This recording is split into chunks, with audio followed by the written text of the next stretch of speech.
আপনি আছেন সেজদায়, করতেছেন আল্লাহর ইবাদত, কিন্তু আপনার অন্তর গুনাহ করতেছে, অন্তর জেনা করতেছে। নামাজের মধ্যে আপনি জেনা করতেছেন, রোজা রেখে আপনি জেনা করতেছেন, ঠিক না ঠিক?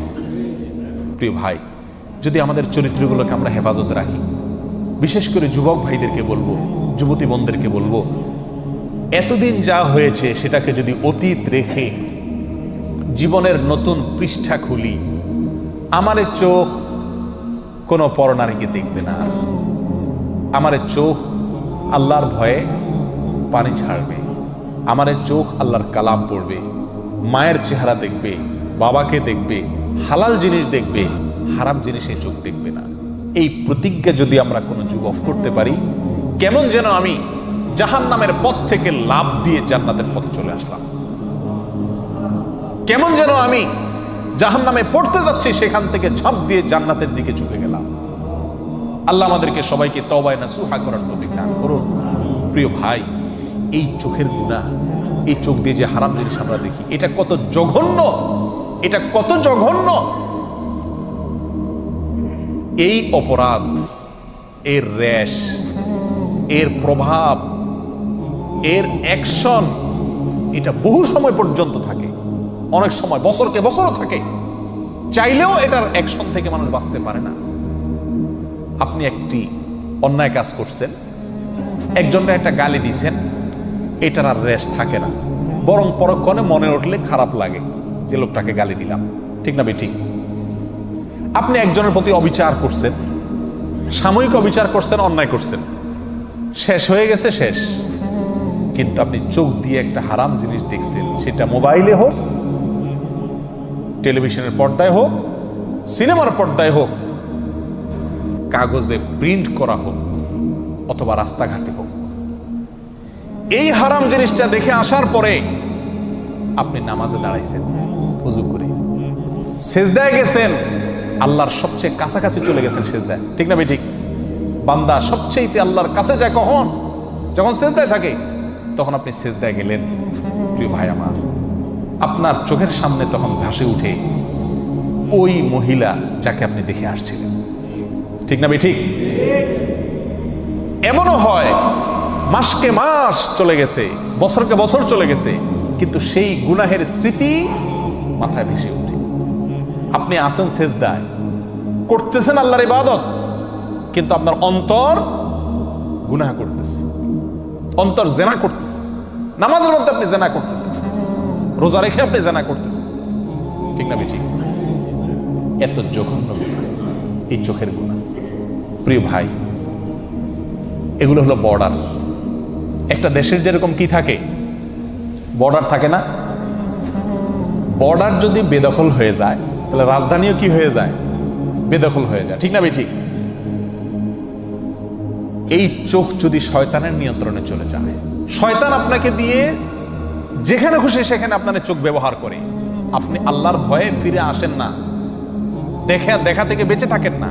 শয়তান আপনাকে বলে এই ইউটিউবের এই লিঙ্কে টিপ দে, এই যে এই মহিলা দেখ, এই যে এই ভিডিও দেখ, ফেসবুকের এটাতে টিপ দে, এই যে এটাতে টিপ দে, এই যে মহিলা গেল দেখ।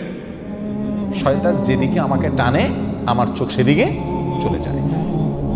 যদি এরকম হয়, যদি আমি এরকম কন্ট্রোলের বাহিরে হয়ে যাই, তাহলে কেমন যেন আমার শরীরের বর্ডার, এই চোখ, মুখ, কান, এগুলো আমার শরীরের কি রে ভাই? বর্ডার।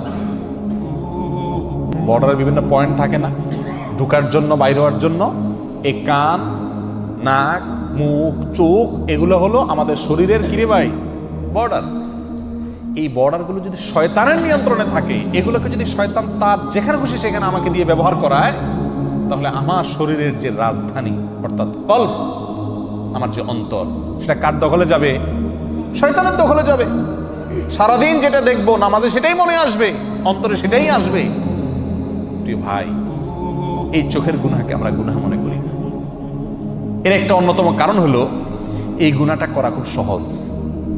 চুরি, কি বলেন, এটা চাইলেও তো করা যায় না, নাকি? সবাই করতে পারে চুরি, ডাকাতি, খুন খারাপি, মদ খাওয়া, মানুষের সাথে অবিচার করা, অন্যের হক মারা, এগুলো চাইলেও তো মানুষ কি করতে পারে না। আবার অনেক অন্যায় আছে যেগুলো সামাজিক চাপের কারণে মানুষ করতে পারে না, কিন্তু এই চোখ দিয়ে যে হারাম জিনিস দেখা, এটা আজকে এমন সহজ হয়ে গেছে যে কি নামাজি কি বেনামাজি, কি দাড়িয়ালা কি বেদাড়িয়ালা, কি ভালো মানুষ কি মন্দ মানুষ, মোবাইল হাতে আছে, ইন্টারনেটের কানেকশন আছে, যা খুশি তা দেখতে পারে, রিমোট হাতে আছে, যা খুশি তা দেখতে পারে। ঠিক না বেঠিক? শয়তান তখন আমাদেরকে প্ররোচিত করে, আমাদেরকে বিপদগামী করে, আমাদের দিয়ে হারাম কাজ করায়, আর করতে করতে করতে করতে একসময় বেহায়া হয়ে যায়, নির্লজ্জ হয়ে যায়, এরপর এটা নেশায় রূপ নিয়ে যায়।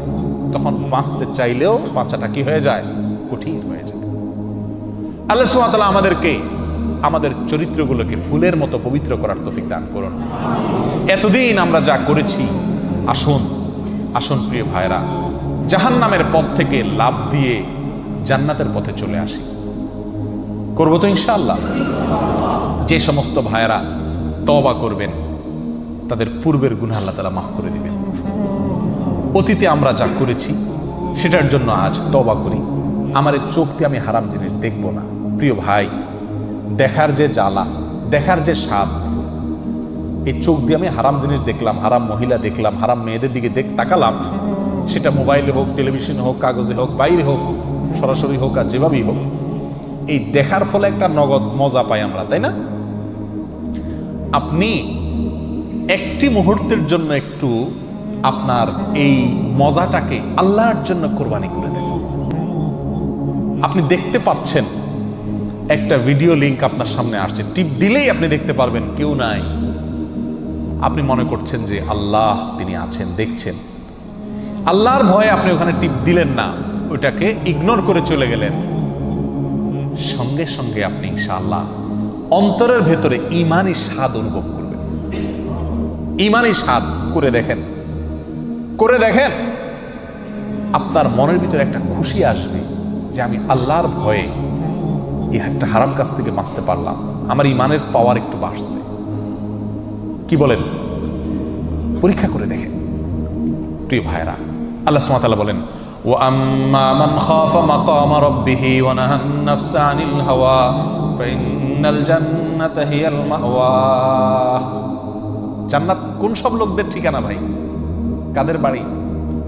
জান্নাত হলো ওই সব লোকদের বাড়ি, জান্নাত হলো ওই সমস্ত লোকদের ঠিকানা যেই সমস্ত লোকেরা আল্লাহর সামনে দাঁড়াতে হবে। কোন চোখে, কোন লজ্জায় আমি আল্লাহর সামনে দাঁড়াবো, এই কথা মাথায় রেখে হারাম কাজ থেকে দূরে রাখছে, অন্যায় থেকে দূরে সরিয়ে রেখেছে নিজেকে, এরা হলো জান্নাতের মালিক, এরাই জান্নাত হলো এদের ঠিকানা, জান্নাত হলো তাদের বাড়ি।